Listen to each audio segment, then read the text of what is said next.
नमस्कार दोस्तों, मेरे YouTube चैनल में एक बार फिर से आपका स्वागत है। मैं हूं अमित सिन्हा। आज मैं बहुत ही इम्पोर्टेंट ग्रामर के कुछ रूल्स लेकर आया हूं। यह 10 इम्पोर्टेंट ग्रामर्स के रूल्स हैं जिसे मैं बता रहा हूं। इसे ध्यान से देखिएगा, ये आपके एग्जाम पॉइंट ऑफ व्यू से बहुत ही इम्पोर्टेंट रोल प्ले करेगा। 10 इम्पोर्टेंट रूल्स ऑफ ग्रामर। देखिए, पहला है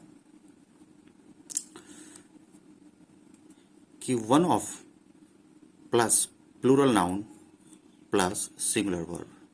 इट मीन्स, इसका मतलब है कि वन ऑफ के बाद यदि वन ऑफ का प्रयोग किसी सेंटेंस में होता है तो उसके बाद हम लोग प्लूरल नाउन का प्रयोग करते हैं, उसके साथ सिंगुलर वर्ब का प्रयोग करते हैं। ध्यान से देखना है। एग्जाम्पल में है वन ऑफ दी स्टूडेंट्स। देखिए, वन ऑफ के बाद स्टूडेंट्स प्लूरल नाउन है ये। In the class was absent, कि क्लास में जो है सो एक विद्यार्थी एब्सेंट था। तो ये वॉज जो है ये सिंगुलर वर्ब हो गया, हेल्पिंग वर्ब है, यहाँ मेन वर्ब का काम कर रहा है, यानी ये सिंगुलर है और ये प्लूरल है। तो समझ में आ गया, वन ऑफ के बाद प्लूरल नाउन और सिंगुलर वर्ब का प्रयोग करते हैं। अगला जो स्ट्रक्चर है वह है a large number of. A large number of के साथ हम लोग प्लूरल नाउन का प्रयोग करते हैं और प्लूरल वर्ब का प्रयोग करते हैं, बिकॉज नंबर का प्रयोग हम लोग जो है सो हमेशा काउंटेबल नाउन के साथ करते हैं। काउंटेबल नाउन के साथ जब करते हैं तो उसके साथ हम लोग प्लूरल वर्ब का प्रयोग करते हैं। एग्जाम्पल में देखें, a large number of volunteers. Volunteers मतलब जो इच्छा से किसी काम को करते हैं, कहीं आने जाने वाले, स्वेच्छाग्राही भी इसे कहते हैं। तो ये जो वॉलंटियर्स हैं ये नाउन है। अब नाउन में ये कौन सा नाउन है? तो प्लूरल नाउन है, एस लगा हुआ है, ध्यान से देखें। तो PN यानी plural noun, or plural verb, coming together दोनों एक वर्ड है, साथ साथ आना, coming together 2 + V1 to join this ceremony, यानी सेरेमनी को ज्वाइन करने के लिए a large number of volunteers आ रहे हैं। समझ में आ गया, लार्ज नंबर ऑफ के बाद प्लूरल नाउन का प्रयोग करते हैं और सिंगुलर वर्ब का प्रयोग करते हैं। प्लूरल वर्ब का प्रयोग करते हैं, ये प्लूरल वर्ब है।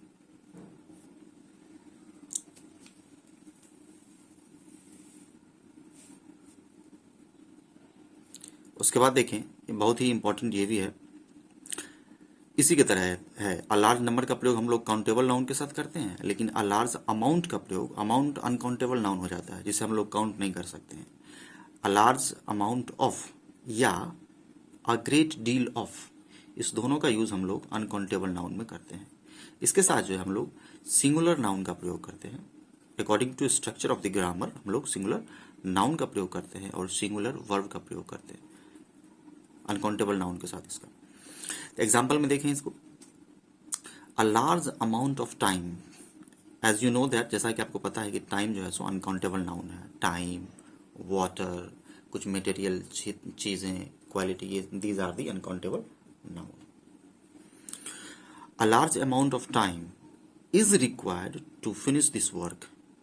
टू फिनिश दिस वर्क, इस काम को फिनिश करने के लिए a large amount of time की आवश्यकता है, यानी ज्यादा समय इसमें लगेगा। तो इसके बाद हम लोग ये देख रहे हैं सिंगुलर नाउन है टाइम। इसके बाद जो हेल्पिंग वर्ब है, यहाँ मेन वर्ब का काम कर रहा है, ये सिंगुलर वर्ब का काम कर रहा है।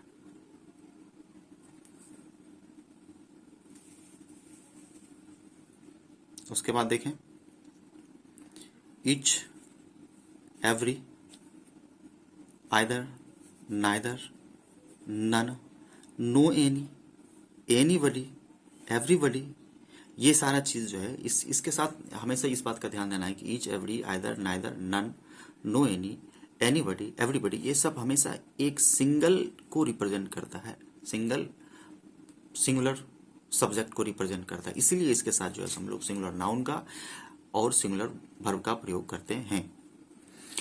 तो इन सारी चीजों के साथ सिंगुलर नाउन और सिंगुलर वर्ब का प्रयोग करते हैं। ये इसका स्ट्रक्चर है, अकॉर्डिंग टू ग्रामर यही इसका स्ट्रक्चर है। इसको सेंटेंस में देखेंगे हम कैसे बनाते हैं।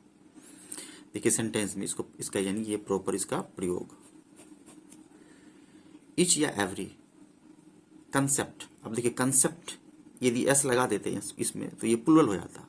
अकॉर्डिंग टू स्ट्रक्चर ये तो गलत हो जाता है, यदि यहाँ एस लगाते तो यहाँ हमको वेयर लगाना पड़ता, यानी वर, जो कि गलत हो जाता। तो ये जो कंसेप्ट है ये नाउन है, सिंगुलर है। Every concept was singular verb as an helping verb, concept was helpful, यानी कि एवरी कंसेप्ट वाज हेल्पफुल, जितना कंसेप्ट था सब हेल्पफुल था, मददगार था। इसमें एक देखते हैं नो एनी के अर्थ में, इन सारे के साथ हम लोग प्रयोग करेंगे। No any student, singular singular, student singular, s लगाएंगे तो प्लूरल होगा, यहाँ तो लगाना है नहीं हमको, तो सिंगुलर इज एब्सेंट, यानी no any student is absent, singular noun और इज सिंगुलर वर्ब एब्सेंट, कि कोई भी विद्यार्थी अनुपस्थित नहीं है, यानी सारे स्टूडेंट हैं। पांचवा जो इसका है, ये दोनों एक दूसरे का कह सकते हैं कि पूरक का रोल प्ले करता है। थोड़ा सा इसमें डिफरेंस है कि इसमें ऑफ लगाते हैं, इसमें ऑफ नहीं लगा हुआ है। ध्यान दीजिएगा, ऑफ लगने के बाद हम बता चुके हैं कि ऑफ जहां भी आता है उसके बाद हम लोग प्लूरल का प्रयोग करते हैं। अब देखिए, each of, either of, neither of के बाद हम लोग प्लूरल नाउन, एक से अधिक यानी plural noun plus singular verb का प्रयोग करते हैं। ध्यान देने वाली बात है, बट यानी लेकिन। प्लूरल नाउन का प्रयोग तो करते हैं, लेकिन वर्ब क्या करेंगे हम लोग, सिंगुलर वर्ब का प्रयोग करेंगे, ठीक है ना। तो इसका एज एन एग्जाम्पल हम लोग देखते हैं कि each of the students, each of के बाद ये जो स्टेटमेंट्स है, स्टेटमेंट्स ये प्लूरल है, एस या एस लगने के बाद कोई भी नाउन प्लूरल हो जाता है। तो statements was praise worthy, praise वर्दी का मतलब PRAISE है, ये प्रेज वर्थी मतलब प्रशंसनीय, यानी प्रशंसा करने योग्य, कि every statement, each of statements was praise worthy. देखिए अब इसमें होता क्या है कि ये स्टेटमेंट जो है ना, ये वॉज का जो प्रयोग किया गया है, इसका सब्जेक्ट ईच है, इसीलिए इसके साथ जो है सो जैसा सब्जेक्ट होगा उसके अकॉर्डिंग हम लोग वर्ब का प्रयोग करते हैं। ऐसा नहीं कि वॉज का प्रयोग स्टेटमेंट्स के लिए किया गया है। यह जो लिखने का जो आर्ट है, यही कला का यूज जो है सो द हिंदू अक्सर करता है। जब हम द हिंदू एडिटोरियल पढ़ेंगे तो उसमें मैं आपको बताऊंगा कि किस तरह से हिंदू जो है सो इस तरह का स्ट्रक्चर का इस्तेमाल करता है। कभी कभी लगता है कि स्टेटमेंट्स का यूज किया है तो इसके ठीक बाद वॉज नहीं होना चाहिए, यहाँ पे वर होना चाहिए, जो कि गलत है, क्योंकि इसका सब्जेक्ट ईच है, ईच ऑफ है। दूसरा एग्जाम्पल इसका, neither of the contestants, contestants means प्रतिभागी, was able to win the match, यानी मतलब कोई भी कंटेस्टेंट मैच जीतने के एबल में, लायक में नहीं था। तो नाइदर ऑफ के बाद ये देखिए प्लूरल नाउन, SEIS लगने के बाद, और ये singular verb, plural noun singular verb, each of के बाद प्लूरल नाउन सिंगुलर वर्ब, इस तरह से देखेंगे। आई होप कि आपको अच्छा लग रहा होगा और आप समझ भी रहे होंगे। छठा रूल देखिए, कहीं ना कहीं आपको क्वेश्चन बनाने में ये बहुत ही की रोल या इंपॉर्टेंट रोल प्ले करेगा।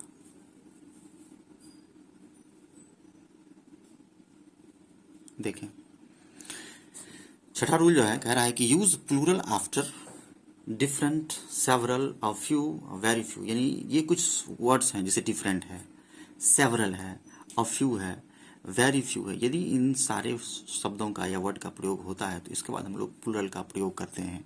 क्या प्रयोग करते हैं? तो प्लूरल का प्रयोग करते हैं। पहला एग्जाम्पल है कि डिफरेंट, इससे पता नहीं चल रहा है क्या होगा, लेकिन हमको ध्यान रखना है कि डिफरेंट के बाद प्लूरल का प्रयोग करेंगे। डिफरेंट एक्सपेरिमेंट्स, यदि इसमें एक्सपेरिमेंट्स के जगह सिर्फ एक्सपेरिमेंट लिखते तो गलत हो जाता। यहाँ लिखा हुआ है plural noun, different experiments were done, कई तरह के प्रयोग किए गए। क्योंकि सब्जेक्ट इसका डिफरेंट एक्सपेरिमेंट है इसलिए प्लूरल वर्ब का प्रयोग किए। वेरी फ्यू पीपल, पीपल अपने आप में प्लूरल नाउन है ना। कुछ कुछ ऐसे शब्द होते हैं जो अपने आप में प्लूरल नाउन का रोल प्ले करते हैं, है ना। ये हम नाउन वाले चैप्टर में पढ़ेंगे तो मैं बताऊंगा कि कौन कौन से नाउन सिंगुलर और प्लूरल के रूप में प्रयोग किए जाते हैं। Very few people, plural noun के साथ प्लूरल वर्ब इनोसेंट, मतलब कुछ ही लोग जो हैं सो इनोसेंट हैं।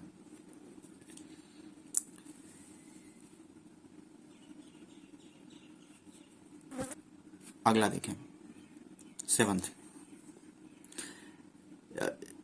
SSC के एग्जाम्स में ये क्वेश्चन जो है सो रैपिडली पूछा गया है कि नॉन लिविंग थिंग्स की जब हम लोग तुलना करते हैं, when we comparison to non living things we mostly use than that of, यानी हम लोग क्या यूज करते हैं? तो देन दैट ऑफ का प्रयोग करते हैं तुलना करने पर। जैसे एग्जाम्पल में देखते हैं कि the scenery of Kashmir, Kashmir की जो सीनरी है यानी सुंदरता है, खूबसूरती है, इज, अब इज का प्रयोग जो है सो सीनरी के लिए किया गया है, कभी कभी ऐसा होता है कि वर्ब के का रियल सब्जेक्ट कौन है, हम लोग कंफ्यूज हो जाते हैं, वी आर टोटली कंफ्यूज कि वर्ब का क्या सब्जेक्ट होगा। तो ध्यान रखेंगे, जैसे ये इज का प्रयोग किया गया है, ये वर्ब है, तो इसके ठीक पहले देखें ये प्रीपोजिशन है ना। तो प्रीपोजिशन के ठीक पहले जो होता है वही इसका सब्जेक्ट होता है, यानी कि इसका जो इस्तेमाल किया गया है, इसका रियल सब्जेक्ट सीनरी है, क्योंकि इसके ठीक पहले ऑफ है प्रीपोजिशन, और प्रीपोजिशन के ठीक पहले जो है वही इसका सब्जेक्ट है। The scenery of Kashmir is more beautiful, चूंकि ये कंपैरेटिव डिग्री में बना हुआ है, देन दैट ऑफ शिमला, यानी शिमला से ज़्यादा खूबसूरत कश्मीर का दृश्य या सीनरी है। तो तुलना कर रहे हैं कश्मीर का शिमला के साथ, तो यहाँ पर हम लोग देन दैट ऑफ का प्रयोग करेंगे। ध्यान रखना है कि जब दो निर्जीव चीज़ों का हम लोग तुलना करते हैं तो उसमें हम लोग देन दैट ऑफ का प्रयोग करते हैं, ये देन दैट ऑफ।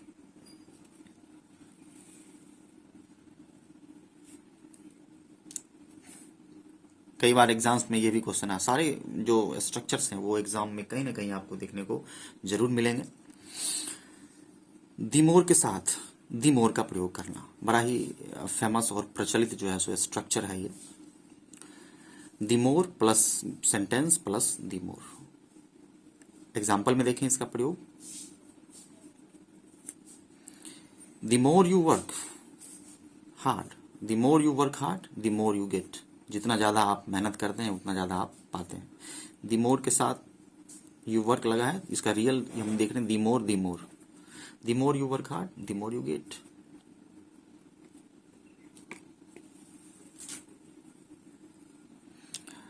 और ये ध्यान से देखें सेंटेंस, ये टाइम एंड टेंस का स्ट्रक्चर है और बहुत बार एग्जाम्स में आता है। इफ के साथ यदि एक तरफ सिंपल प्रेजेंट है, यदि स्ट्रक्चर से कहता है, यदि इफ का यूज किया गया है तो एक साइड यदि सिंपल प्रेजेंट टेंस का प्रयोग है तो दूसरे साइड सिंपल फ्यूचर टेंस का प्रयोग करते हैं। सिंपल प्रेजेंट टेंस का स्ट्रक्चर क्या है, सब्जेक्ट के बाद वर्ब में अकॉर्डिंग टू सब्जेक्ट वर्ब में एस या ईएस लगाएं और उसके बाद ऑब्जेक्ट का यूज करें। सिंपल फ्यूचर टेंस का क्या है, सब्जेक्ट के बाद शैल या विल का प्रयोग करें, उसके बाद वर्ब का पहला रूप यानी V1 और ऑब्जेक्ट का इस्तेमाल करें। आइए देखते हैं सेंटेंस में, if you go to Delhi, यदि तुम दिल्ली जाते हो, you will see red fort the red fort, तुम लाल किला देखोगे। तो यहाँ इफ के साथ ये देखिए, ये सिंपल प्रेजेंट का वर्ब है और यहाँ पर फ्यूचर का है। यदि यहाँ पे ऐसा सेंटेंस आता है, if you are going to Delhi you will see, sentence पूरा स्ट्रक्चर गलत हो जाता है। ध्यान देना है कि दोनों सेम होना चाहिए। यदि इस साइड में सिंपल प्रेजेंट का प्रयोग करते हैं तो यहाँ पर सिंपल फ्यूचर का करेंगे, है ना। तो इसको ध्यान देना है कि एक साइड सिंपल प्रेजेंट तो दूसरी साइड सिंपल फ्यूचर टेंस का प्रयोग करते हैं। और लास्ट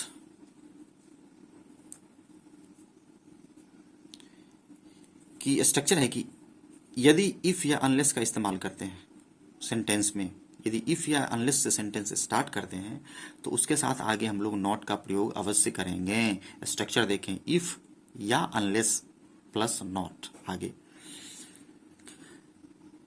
एग्जाम्पल में देखें, अनलेस इसका मतलब होता है जब तक नहीं, कंडीशनल सेंटेंस को कहते हैं, कंडीशन दिया गया है कि जब तक ऐसा नहीं होगा तो मैं ऐसा नहीं करूंगा। अनलेस यानी जब तक नहीं, अनलेस यू वर्क हार्ड, जब तक तुम कड़ा मेहनत नहीं करते हो, कठिन मेहनत नहीं करते हो, यू विल नॉट सक्सीड, तुम पास नहीं करोगे, सफल नहीं होगे। तो ये देखें नॉट का प्रयोग किया गया अनलेस के साथ, है ना। तो इसको ये पेयर है, अनलेस के साथ हम लोग नॉट का प्रयोग करते हैं। If you do not, difference या इतना है, इसमें नॉट हिडन है, छिपा हुआ है, इसमें नॉट नहीं है तो हम लोग नॉट लगाते हैं, पुट करते हैं not. If you do not work hard, यदि तुम कड़ा मेहनत या कठिन मेहनत नहीं करते हो, यू विल नॉट सक्सीड। तो इफ के साथ भी हम लोग देख रहे हैं कि यहाँ पर नॉट का प्रयोग किया गया है, इफ के साथ भी नॉट का प्रयोग किया गया है। तो दोस्तों ये बहुत ही VBI स्ट्रक्चर था ग्रामर का। आई होप कि आपको अच्छा लगा होगा और लगना भी चाहिए।